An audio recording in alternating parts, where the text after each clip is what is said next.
data is only as good as the last person to update it, and our platform's incredibly good at just showing them what's going Right. on. And we'll even show you how the operation's performing, how your vendor network's performing, how your technicians are performing, the coordination team, et cetera, et Yeah. cetera.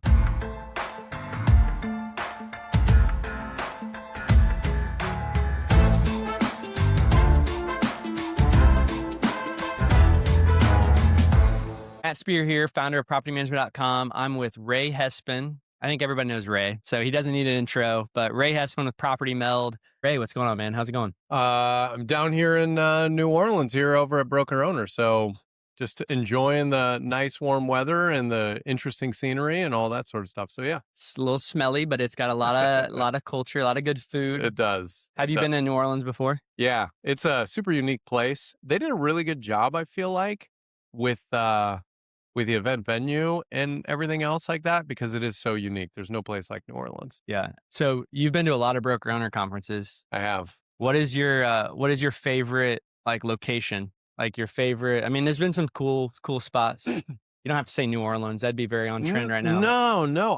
Well, it's probably recency bias. The thing that I end up finding about conferences in general is like, even if you're in a different location, it all looks the same on the inside. Like my kids will be like, Dad, you're going to the thing. Like, what's it like over there? Yeah, Like, I don't yeah. know. I go to the airport, to the hotel.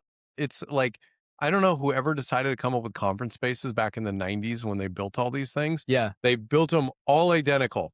Yeah, Uh, it sounds like it's glamorous. Like you go to the city and experience. It's like we got to come back and experience as like a tourist with your Yeah. family or something. You have to like go and do it without it. But I would say in recent memory, this is probably the best venue. Yeah, Yeah. that's great. Well, shout out to NARPM. Nice. Good job. I don't know do we know what next year's going to be? Broker owner? Do they? I'm sure it's probably announced or should be after this. I think they might do it every year, but Yeah, they usually plan, I think, another year in advance. But yeah. who knows if they It'll be got it cool all to hear booked. that. So I think a lot of people know some of your. I mean, you've been around the space, the industry for a while. I think you guys started in was it 2010, 11, No, a little bit, 14? 14 or 15. Yep. Yeah, I think it was 2014 technically. Yeah, I'm gonna age you. It's terrible, but Oh, I dude. graduated college 2015. So I mean, it's like SaaS was like really very timed well. And Oh, how'd you get into? Because I think your background it has nothing to do with property management necessarily, but like yeah. it applies. So Yeah, I don't like everybody would sit there and go, "Were you a property manager and you just yep. wanted to do that?" And it's like, "No, I was actually in cement manufacturing before this," which is actually super cool. I love that industry. But my background, I'm actually a mining engineer. And so what I would do is I graduated when the housing crisis happened, 08, 09, which is Yep. not a ton of fun. But I worked with a great company and I kind of moved around the country just trying to help optimize. And so what I would do is I would go to different plants and like try and get their mining operation or production operations like on board. And then my last job was a really cool and challenging one in Baltimore. We had to get the fixed cost down by 40% to keep the plant open because they Wow. lost their local raw materials. And so, yeah, so I've always been like a system optimizer. And then Yeah. my co-founder called me one day and says, "Does renting suck?" And because of maintenance. And Yeah. yep, And then it got started. Yeah. I that's how mean, it happened. that's a pretty tall task. 40% reduction. That's like, I'm from Indiana. So Parks and Rec. We love Parks Oh, and Rec because it's sort of like centered around Indiana. But, yeah, I feel like, forget how I was going to tie that together, but we'll edit this part out. But, no way, dude. Don't. oh no, we don't have to edit it out because I remember it is they come in and have to slash the budget and they're like, we're going to slash it by 90%. So then they're like meeting and it's like, how do you do that and have Dude, like still a city running, right? I'll tell you what's super cool, by the way. You really get a sense of, I mean, it takes a lot of figuring out where waste is, all that, but I think people are far more resilient than we give them credit Mm, to.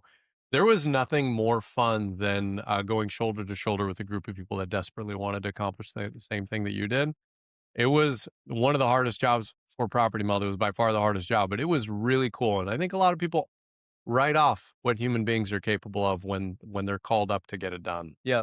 So Yeah. And so I mean, we'll jump into like Property Meld and where you guys are at today. I mean, I think, couple thousand customers, you've got, probably millions of data points and, maintenance. You probably have those, you love the data, you probably have those mhm. stats memorized, but you've accomplished a lot. What was it like though, kind of going from 0 to 1 when you first got started? Miserable. We've talked a bit about this offline, like that startup, like, first couple of years is tough, but here you are now, right? Yeah. Different challenges, but Yeah, different challenges.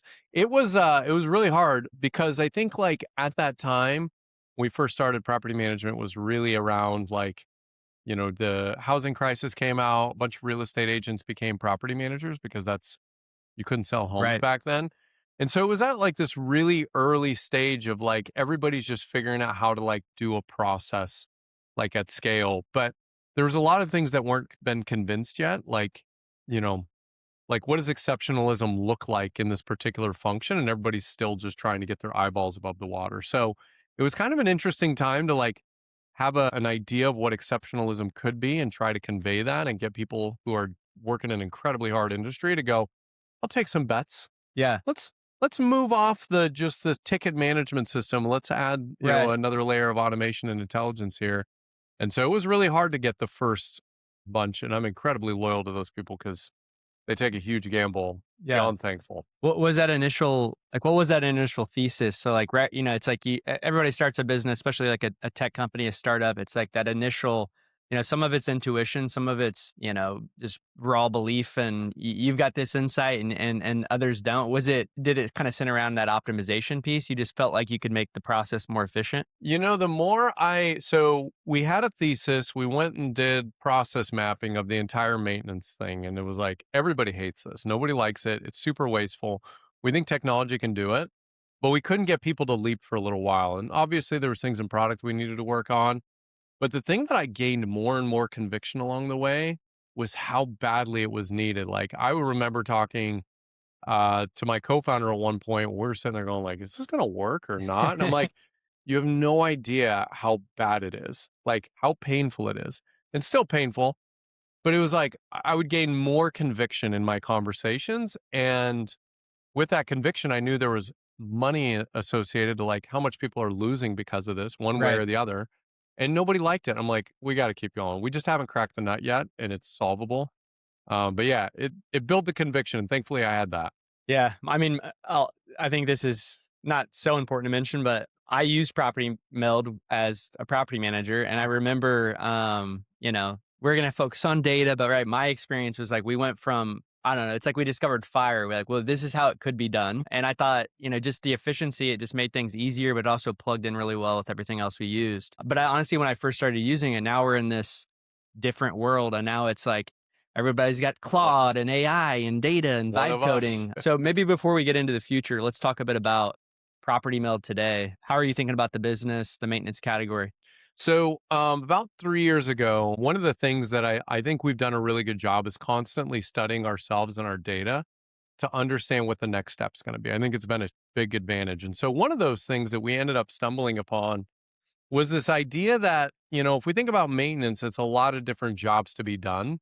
You got to do intake and triage. Your coordinators got to be running efficiently. Your technicians do, your vendors do, your bidding and estimating process. And so we ended up thinking that they were interconnected, Okay. right? Like, how good you do vendor management impacts vendor efficiency. So back in 2023, we started floating out this idea that property maintenance operations is its own function, is its own job. And we ended up acquiring the company Mezzo.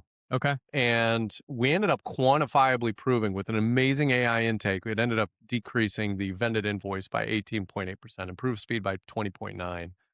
Amount of appointments went down 4.4%. There's like a lot of really good things. We're like, the dollars keep pointing to bringing all this together. So Property Meld is a property maintenance operations platform. We started out just trying to make maintenance better. We've definitely evolved into being a platform that takes all these pieces and combines them together, melds them, if you will.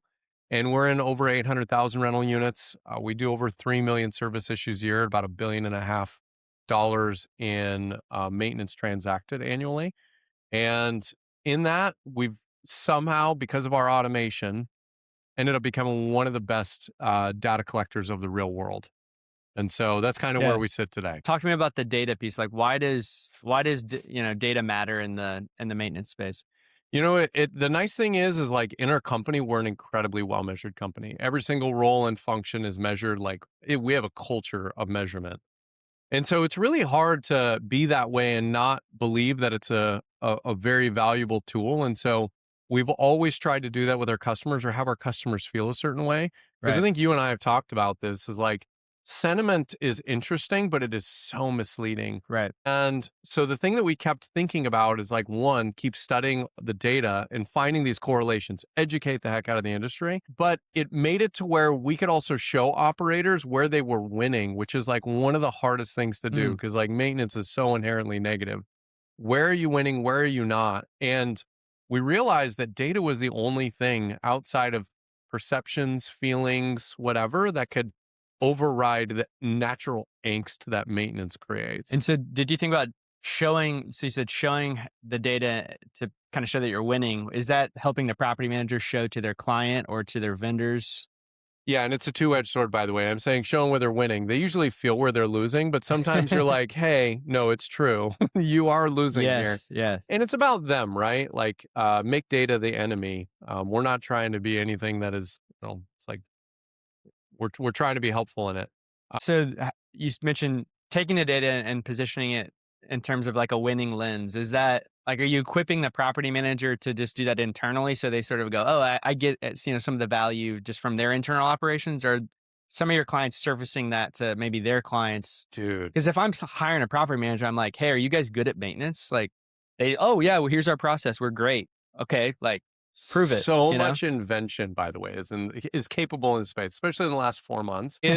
Is Been at it for like 10 years and it's like, plus, and it's like 4 months is, yeah, it's oh, crazy how it's taken off. well, but one thing I've always felt like is every property manager sells something different to an investor. Yep. Like every property manager says they run a different maintenance operation, which I'll just tell you after dealing with thousands, they're pretty close to each other, like relatively. But they sell a different thing to the investors, and that's been very different. Now we don't touch that, but we try to arm customers with the data and access to data because there is nothing, just like property managers go off of sentiment, so do investors. And if they feel like you're not doing a good job as a property manager, there's nothing that's going to override that other than a call with an owner and them somehow introducing a ton of trust based feedback. Right. Or you can just constantly go at them with here's the information, here's how your assets performing, everything. So we're starting to see a lot more of that. And by the way, biggest opportunity in our industry in the very short term that people can do, like out the gate. Yeah, and I guess, I mean, you guys have your product, Max, right? So Yeah. how does that kind of future vision of, we went, I don't know how many minutes we're in here. We're what, 10 minutes in? And Okay. we haven't really talked AI yet, so I feel like we're doing okay. So Okay. now we have to shift into AI a bit. I mean, how is that data, helping power some of these insights for your clients? I think Max is probably the product that's pushing that forward in a lot of ways. Yeah. So I would say this, like, I didn't realize it honestly until probably about a year and a half ago, 2 years ago, that I've always been a believer that maintenance can alter NOI. You can alter renewals, you can alter waste, how much the spend is, like you can do all these things. But when you start going fundamentally down of like how many decision points a coordinator has to make really well every time, even if you surfaced it to them, it was gonna be pretty hard. Like, Yep. the human being was going to be the limiter because even if you have all the information to make some of those decisions, it's like, I don't have time. Every 1,000 units, I've got 400 service issues a month. That means I've got 100 service issues a week, and I've gotta make a Right. decision on it, all this stuff. So one of the things that's so critical that I think that AI is gonna do is, like, one, it's probably for us at least, it's been one of the most impressive structured intake thing that gets the information on the repair to a clean enough spot to, like, do some very special things with it. But I think AI in general is going to be one of these things that continues to inform the person in these key moments and doesn't make them look at 90,000 different Yep. data points. I mean, I remember in the past where it's like, all right, you've got I'm just trying to tie it like to the human, right? It's like you have a maintenance request come through. Not all maintenance requests are the same. You might get a lot of garbage disposals or HVACs out or whatever it may be, but there's the client behind it. In the context, do they have other maintenance issues? Do they also have a vacancy? Yeah. And so, when you reach out, let's say you communicate with your owner for approval and you do it via text message. That's effective if it's like for a certain client. But if, you've got a client that's maybe unhappy about a bunch of maintenance requests or issues, maybe you call that Maybe you client. don't text. Maybe you don't text about the, $3,500 like AC repair. So I guess, how does For maybe people that haven't used Property Meld, like what does Property Meld specifically do that allows for that level of just like kind of put it into the like example maybe? Yeah, yeah. So property meld at a high level will intake the repair, whether phone or digitally, triage, troubleshoot it, get it in the hands of the coordinator. Coordinator's dispatching, there's some intelligence around that, but the platform will schedule, remind, verify completion, verify satisfaction, as well as like follow up to capture any financial information. So it Okay. basically, start to finish, it helps facilitate the vast majority of like the annoying things that we know has to Right. happen. Layered on top of that is really visibility. So coordinators and stuff like that, needing to know where every repair is, or when somebody calls, I need to know exactly what's happening. Data is only as good as the last person who updated, and our platform's incredibly good at just showing them what's going Right. on. And we'll even show you how the operation's performing, how your vendor network's performing, how your technicians are performing, the coordination team, et cetera, et Yeah. cetera. Let's dig. I want to dig on that a little bit because again, I'm going from all my experience with maintenance, and we tossed around the idea of bringing it in house, and we Yeah. went. I mean, I think we were chasing that. I don't know, rabbit. Going down the rabbit hole there a couple Hmm. times. It probably caused some churn. Then we figured stuff out. And then we had profitability. So I think the vendor and a lot of that is like, do you have good vendors? Yeah. You So, know, or um, access to like, do you have enough vendors? it's a really good one. So I'll even start at like the first thing. Property management companies. Were you talking about like were you doing internal or thinking about doing internal? Yeah, so we had we started with fully third party. We Okay. referred everything, and that really helped us scale because we were focused more on growth and delivering, like Yeah. communicating well. And then we realized, okay, we're leaving some not only just money on the table, but I felt like it was more control. Yeah. Because if you like hit up a handyman, you're like, hey, can you get over there like right now? Hmm. Because big client, 30 units, need to fix this, and they're like, hey, sorry, I can get out there in like 3 days. Yeah. That's a problem, right? So then we brought a couple handymen in house, Hmm. and then we had a bit more control. Then everything else was referred out. And then there's a moment where we were like, you know what, man, this is easy. We can make so much money. Let's just bring it all in house. Oh man. And then we kind of failed at that a couple times. So you've got all the data. Like, what's the right mix? So If you were starting a company today, what would be the right mix? well, here's what I'll tell you from an investor retention standpoint. We got data that to show what maintenance behaviors alters the investor's retention, so the property Right. manager's clients. The best Like thing that you can outcome sort Yeah, of. yeah. Yeah. Yeah. Yeah. So the best thing that you can do is run an incredibly efficient internal technician team blended with best retention. Okay. The second best you can do is a vended operation. And the third one that you can do, can I swear on this play? Yeah. Is a Unfiltered. is a is a really shitty internal technician team. So it can be either a great advantage or it can be a super major handicap. So it really comes down Mm, to how well the execution is going and are people interested in like optimizing that.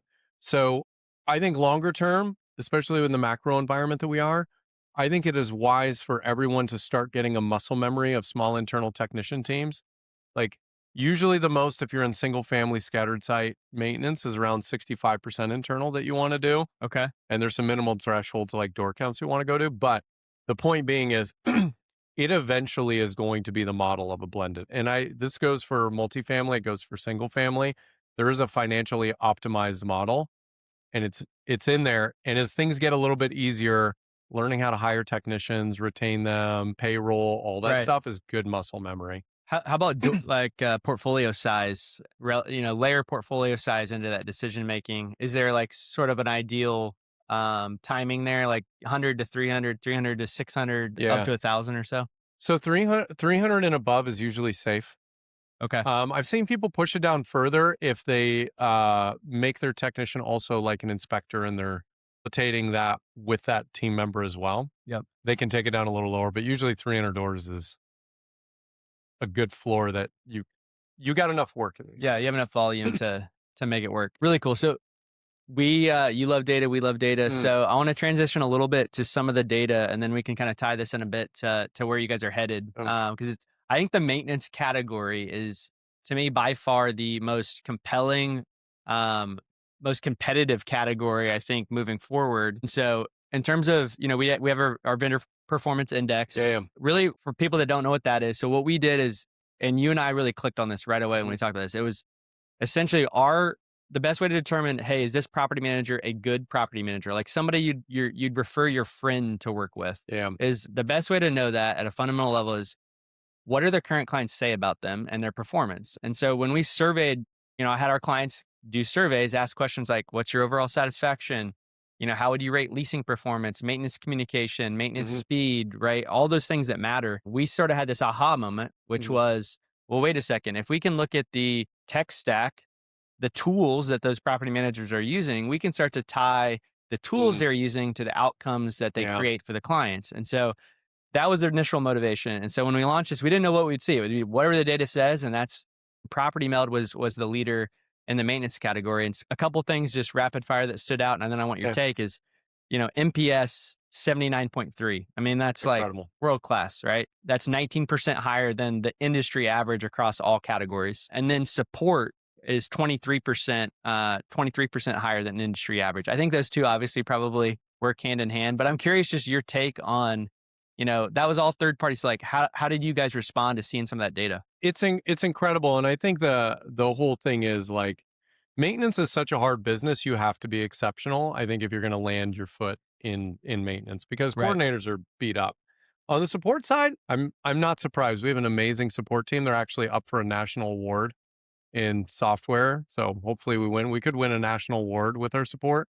That one doesn't surprise me, but it's a high bar to get NPS like that. But the team has to work like ruthlessly because there's so much pain in maintenance that's Yeah. like, even if you feel like you're helping, if that coordinator's beat down and bogged down, they don't they don't feel it. And Yeah. so you got to work especially Well, hard. and also if you're operating, you get you're getting consistent questions from clients. You don't know where that like answer is. Yeah. Software is difficult, and if you can have someone to reach out to say, "Hey, am I missing it? Where do I access this information?" And then all of a sudden that's responded to quickly, like it's really simple. In a lot of cases, And, I think that also your team being like, from what I understand, most of your team's on site in yeah. person, right? That's Yeah. got to be an advantage because that's not every tech company in our It's a space. huge That's advantage. not propertymanager.com. We're scattered all over the place, right? Well, it's a huge advantage for knowledge sharing. Like it is, it's a huge advantage for knowledge sharing. Is it going to be a massive advantage forever? Probably not, like at a certain scale.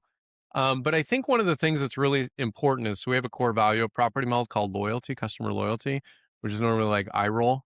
But the tagline at the end is really important. Is the customer is not always right, but their problem is always real. So one of the things that we keep, really reaffirming, we got amazing leaders who do this, is like, why are they asking that? Like, and it seems like a very small thing, but the easiest thing, whether you're a CSM or support person, is just to give them the answer they want, Mm. regardless if it hurts them or not. Because I gave you just, hey, Yeah. What would be like an example of that? What would be like a question that'd be, it's like, hey, why, let's break that down a little bit. Like, let's say somebody wants to build a workflow that seems like way too complicated, and it just seems like it might break because it's overly complicated. Now, I think there's an aspect where the support team could sit there and go, all right, perfect. I built this automation for you. Customers can build it, but it's really complex. I went ahead and did it for you. yeah, That could have been the worst thing in the world we just did for that customer. And we just created a lot of chaos and headache for them, and they don't right. know why things are firing off. And so being able to say, hey, I think I see what you're trying to do here. Are you trying to do this? Mm, Is this what you're trying to accomplish? There's actually a lot easier way to do this.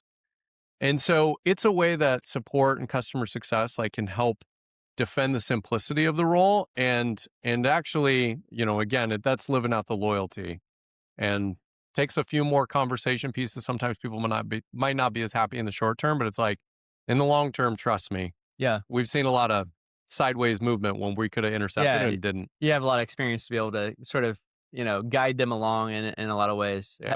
How would you say, transitioning a little bit? So I think at this conference, I mean, and in almost every conversation I've had, I've tried not to be the one that brings it up, but it's a lot of access to data. It's there, and it's not like this, hey, I want to try to replace this tool. A lot of times it's, I want to optimize our processes. I want to have more insights. There's more flexibility. Some people just want to have fun and put together a little vibe coded solution. How is that affecting your business and the way your team at Property Meld's thinking about the future? So one, I will say there are real softwares that are very much at risk of being vibe coded away. Like I think there's like everybody's trying to like warm and fuzzy some of this stuff, and it's like, there's some things like we're a software company. We have some solutions that really the only reason we're paying for them is because to engineer a solution was going to be really expensive and it Yeah. just wasn't worth it. And that cost just went down. So guess what? Like we're vibe coding that with Yeah. our team. So there's a pretty decent framework of what's going to get vibe coded out and what isn't that I've kind of developed. And so I think there's a lot of platforms that are going to be just fine, but there's some that are going to not be.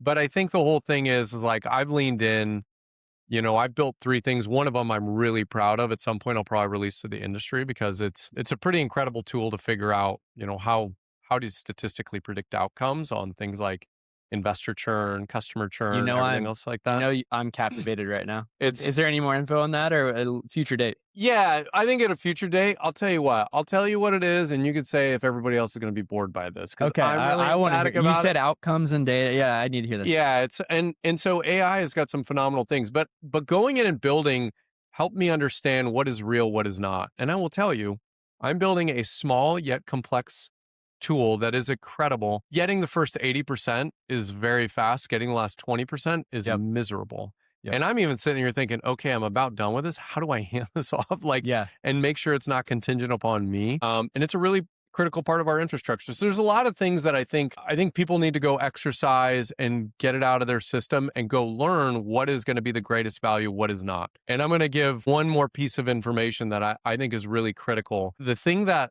I think everybody's looking for in what they're trying to do with AI is going to be how do you just automate tasks, which is not a bad idea because you Right. know the workflow, you know whatever. But I did this math on a LinkedIn video recently. I did the math on Excel. If you were to take That's so old school of you. I know, I know. I was like, is They've got anybody going to AI on believe Excel me? now. Yeah, Yeah. you're like just use your Still my math brain and just like yes. actually do it. You Yes, know, like still it helped me process it. But this is the thing. There's such an opportunity. So I'll start out by the good side. If you can alter renewal rates at 4 points and you can eliminate maintenance waste, I'll go in my world because I know a okay. lot better. Yep. If you're to do it and you were to pass on all those savings on the investor, do you know how much money it would be a year What would it be? per unit? It's over $1,800 a year straight to the Per investor. so $1,800 per unit straight to the bottom line NOI. To the year.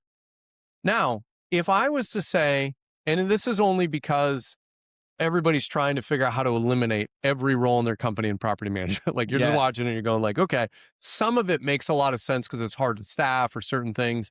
But if you were to completely eliminate the maintenance coordinator, for example, and they're doing 400 doors, and let's say they're based in Mexico, so use that Yep. pricing structure, it's worth, and you were to break down that price into the single unit labor allocation, it's worth like $83 a year.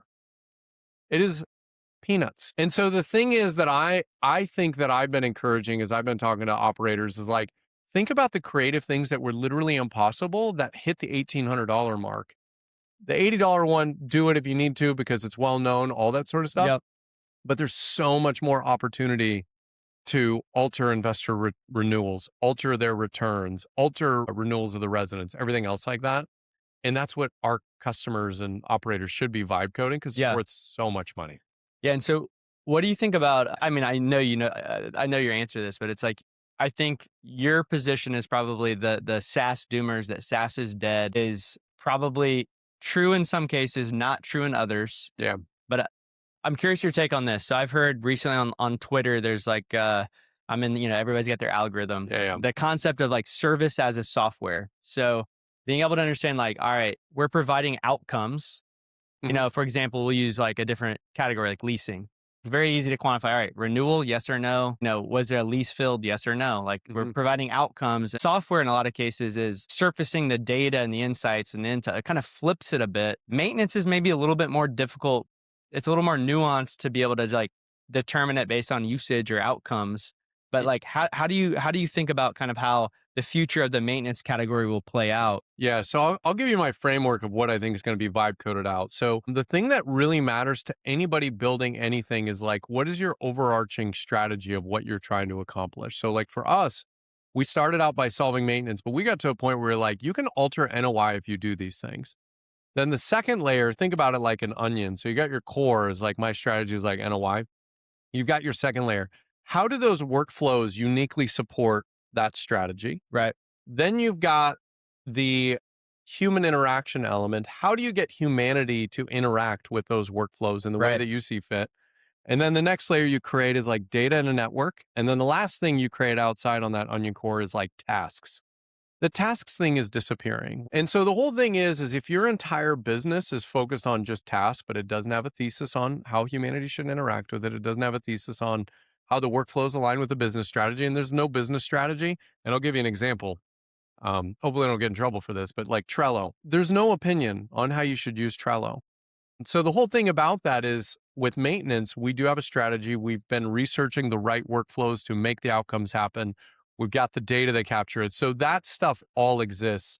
The tasks thing, I think, lines back up to your whole stuff on X, Twitter, Yep. on what it is. I think even in that realm, it's like a function of work. But in real estate, I think it becomes binary. Like it will come down to who can alter NOI the best. There's no other metric that will matter. Right. And the means of which that is delivered, I'm not sure in 5 to 10 years, but I think that's everybody should be seeking out now. Like, this isn't about tasks anymore. Yeah. It's about NOI and how Right. people can move it. Are you in the position where you've got all this data, you can build and you can provide this experience for your customers, your property meld customers, that data? Mhm. What's your philosophy on giving the customer access to that data? Like, can customers, do you have an API? Are they able to, does it matter which property management software they work with? Like, how are they able to access the data, and how do, and today, and then maybe moving forward, how are you thinking about that? Yeah, so it's really interesting. We have to let our customers kind of tell us what they're doing. Like, Yeah. the API access, I think I was sharing this a little bit ago. Nobody used API like 9 months ago. We built this incredible API structure for like a very few limited amount of people, but now we're seeing huge increase in the amount of people that are interested in being able to Yeah. interact with technology. And then also we're starting to see how they're interacting with it, which is super cool. So I think like we've got that available. And I think our thing should be is like, we don't have an API literally to every functional part of our software, but we need to keep learning and go, what information should we go keep getting? What's the one that's moving the needle? Do we see what people are Right. doing here? I see where you're going with this. It can be even better if we do this in this Well, way. it's also I mean, it sort of aligns, it clicked with me just now. And, it's like your thought earlier about your customer support team. It's like, well, the customer's saying they want this complex automated workflow, but like, hold on, wait a second. What are you trying to accomplish? Yep. And so if they're asking for data, it's like, well, hold on a second. What are you trying to accomplish? Because I think that the reality is like, maybe tough question or tough thought is like, running a company where like you built it on kind of the foundational SaaS technology, and Mhm. now we're moving into this like AI agent sort of positioning. It's like some companies, some leaders would go, whoa, hold on a second. Like the vibe coding could be a threat. The more data that we allow access to, they could replace us. But it sounds like your position is, well, hold on a second. We have so much history and data and context that we can provide the best solution, and doing something average or doing something exceptional it affects NOI. We're seeing people build on top of it, and it's great. Like, I would say, like, here's an example of a perfect use case where the data is not going to, escape in this way. And we don't tell people how we do this, but it's pretty clever. Like when our AI intakes the repair, we can basically subcategorize it very, very granularly and give somebody a range of cost before they even dispatch it. Yeah. Under no circumstance will anybody be able to pull their own data and do that, Right. right?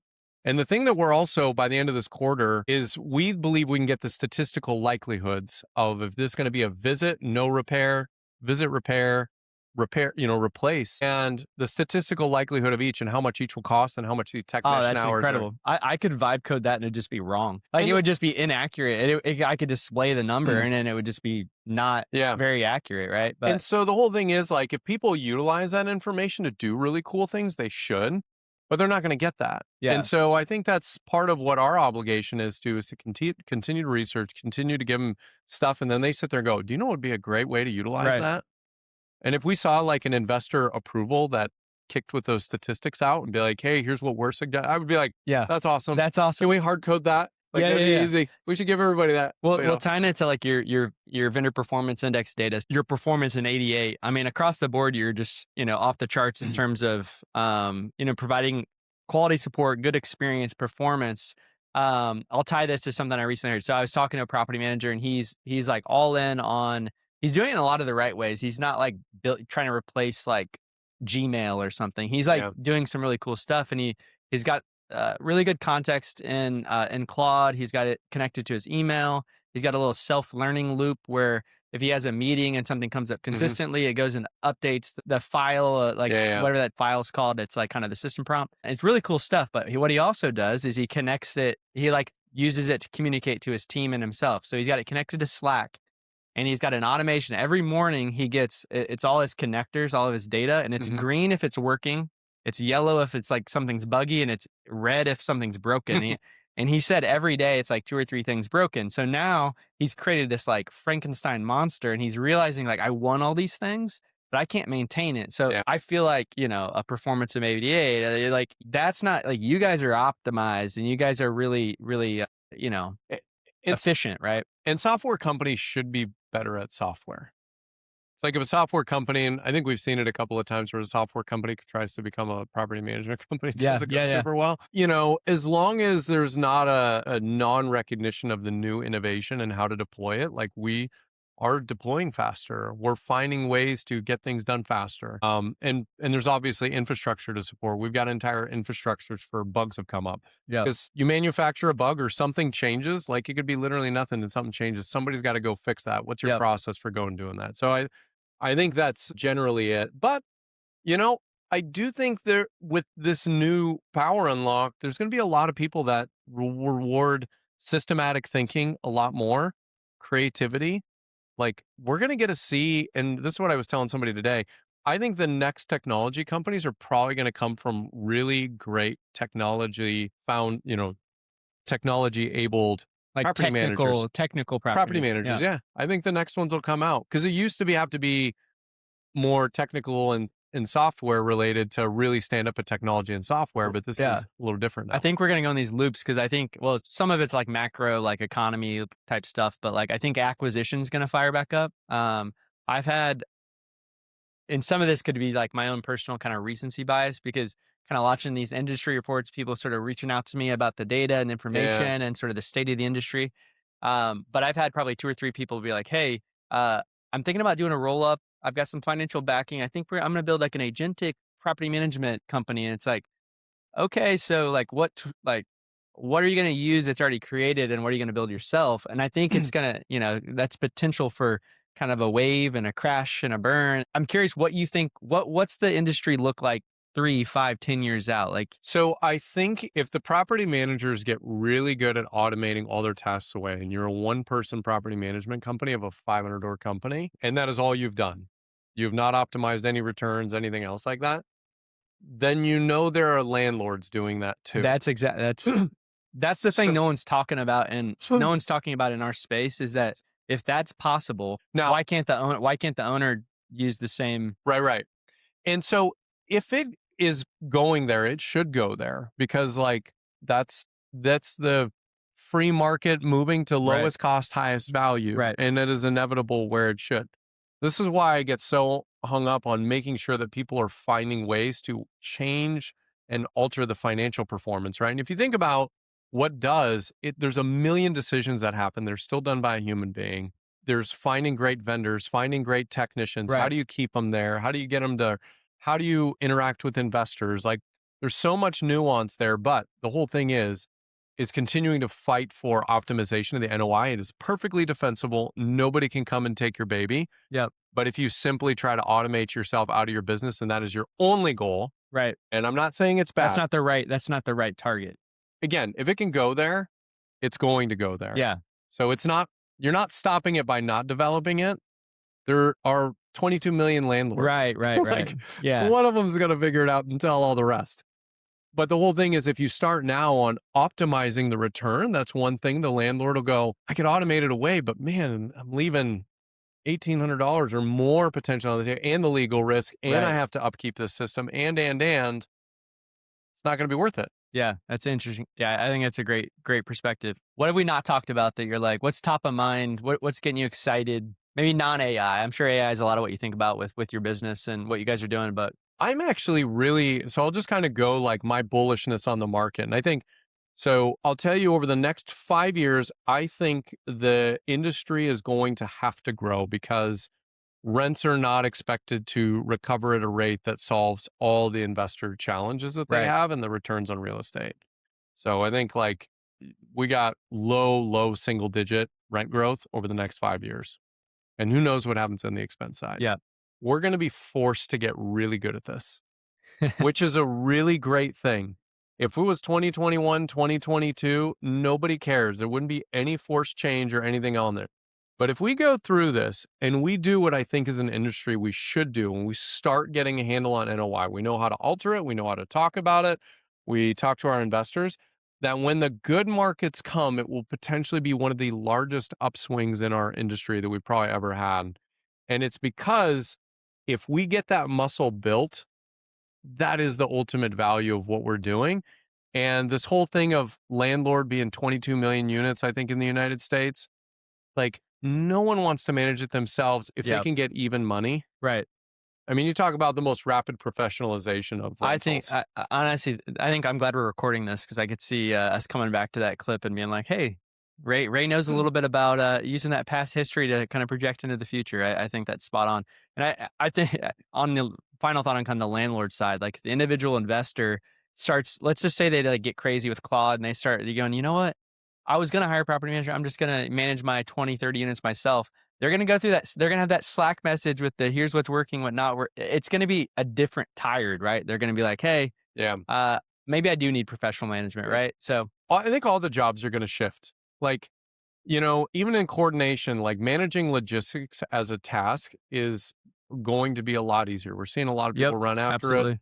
We're running after it. So that's going to be really a lot easier. But if you think about if that changes, the coordinator role changes too, because if 90% of my job is managing logistics and now I don't have to do logistics, what am I going to do? So you'll see roles like coordinator start to become way more vendor management related, Yep. way more technician management related, What? way more investor approval conversation and Right. sales That's where tactics. I was going to go. I think I just talked with Allison Desar from Enterprise Bank and Yeah. Trust for about an hour. I mean, everything for her in banking. And one of my best friends, Trevor, he's relate. I think his title is literally a relationship banker or a Oh, yeah. relationship banner, whatever that title is. It's like all about relationships and banking, right? Mhm. I think that retention oftentimes is about communication. It's Mhm. about like building that trust and, going to bat for your client. They know Mhm. because there's value that you drive and there's perceived value. Yeah. And so I could see, a really effective role being, hey, task management's getting easier, but now we can allocate resources to that person that can really drive home and communicate the value, right? And 100%. that's a great thing for that experience, Yeah. right? And the nice thing is the human is defensible. And I'll give you one data point that proves it is, and I was talking to this a talk that I had earlier, is when Open Door and Redfin kind of came out, like they're supposed to be the real estate agent killers. Like, Yeah. Yeah. why? Why are they still around? Yeah. And it's a great question, right? Do you know Mike Del Pree? He's a prop tech strategist or real estate strategist or Yep. something down in Colorado. He basically showed this one data point that was mind numbing that the percentage of agent assisted transactions have only went up. It's at the highest point it's ever been. The amount of people that want an agent in a real estate transaction is higher.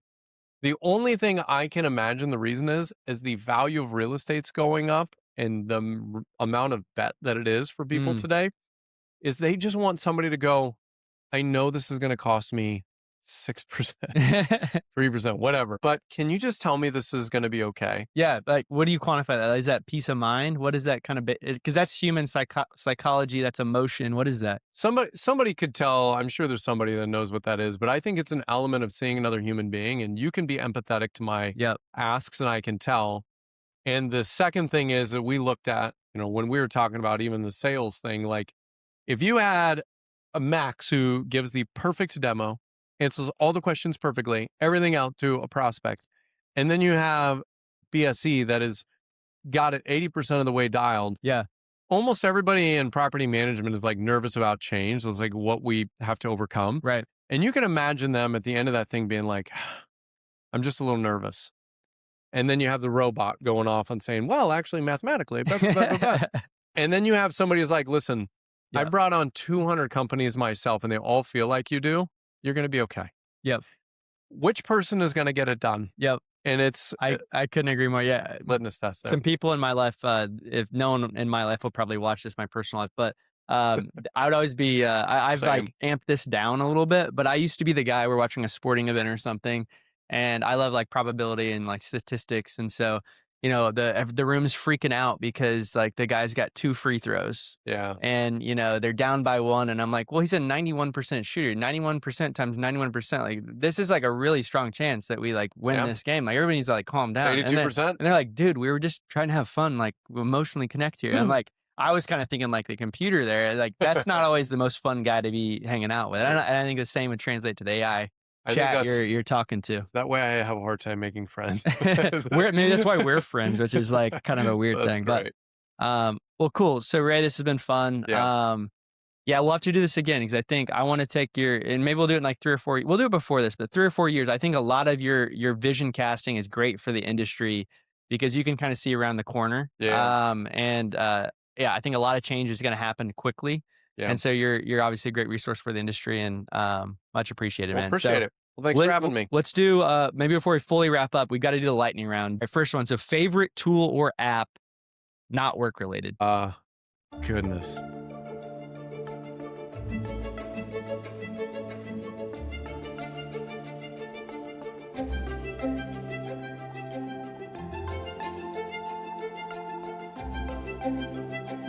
What that's carbon monoxide.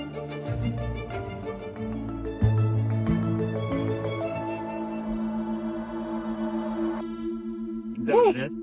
I think so. I think that means it might be a carbon monoxide.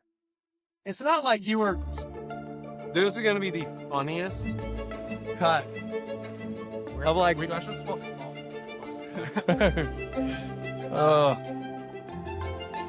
Oh my goodness.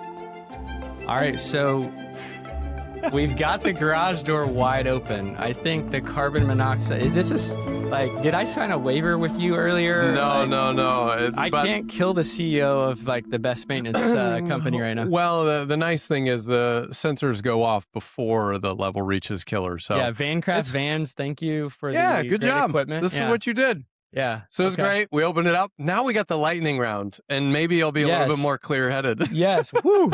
Like I feel fine, but man, I feel all right. great. Yeah. All right. So I guess my favorite app is whatever this thing. Oh my goodness, on this, Safe Talbot. Yeah. Gosh, dang, dude, my favorite app not related to work. Goodness gracious. Right now it'd probably be ChatGPT generating pictures for my kids and Pokemon cards. They love to do it. We get to spend time doing it. You know what I'll say? I'm going to take that back. PlayStation 5 with my kids. My kids love to play video games, and that's what I do on the weekends. Yeah, it's a ton of fun. Follow-up question to lightning round. What's the game you play with them? I think there's something about rabbits or something. It's like Mario Party, but the modern version. Nice. It's really fun, and the kids have a blast. Sometimes they get mad because they lose. Yep. Which I'm not mad about. That. All right. Let's do Booker podcast that like an operator in the space would find interesting. I liked the long trip. The long trip is by Brian Halligan. I'd be curious if people in property management space like it. But Brian Halligan's the CEO of HubSpot. Brilliant guy. Love his business that he's built. Yeah. But he is probably one of the most amazing interviewers, and he gets absolute rock stars in. So I love watching it. And I don't have a lot of time to watch podcasts. And he's one that I tune into. An excellent It's human. awesome. I love we use HubSpot, so HubSpot's a great tool. I don't think anybody's vibe coding that either, by the way. Yeah, good luck with that one. But SaaS is dead. Yeah. Yeah, that one's going to stick around. All right, so we kind of bury this one a little bit. So what is the one word that you would use to describe the future of the maintenance category in the industry? Future of it. Cornerstone. I'd probably put it as a cornerstone. You are a property manager to get the investor on board and get the lease signed, and your entire business after that is property maintenance. Where you're probably not doing sales calls anymore at this point, couple thousand customers, but I know you like to get your hands dirty there. But where can people reach out if they want to talk to, someone at Property Meld and learn a little bit more maybe about your Max, agent product? Yeah. So you can go to propertymeld.com if you want to check out and book a time immediately. Or if you want a slightly slower speed, you can email sales@propertymeld.com. Or my email is ray@propertymeld.com. So people are able to reach out to me. No guarantees on the fastest response, but I'm gonna have to give all the other people we interview like, hey, Ray's giving his personal email out here. It's that's good. Well, awesome, Ray. This has been fun. enjoy the rest of your Yeah. New Orleans trip, man. Well, thank you. And we're alive. We are live. That was wild. My adrenaline shot up, and now I'm like coming down. But yeah, That was great. That's that's our great story. This yeah, is a great story. yeah. That'll be a good one. All right. All right. Thanks, Appreciate it. everybody.